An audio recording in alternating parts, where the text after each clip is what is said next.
then the next row down from that is the bookmarks bar. Right underneath there, you have to go turn that on in settings, the bookmarks bar.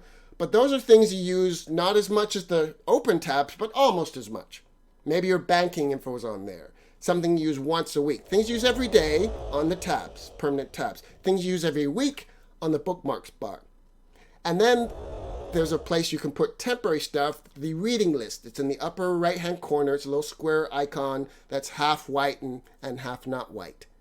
That you can click and it'll save the current tab.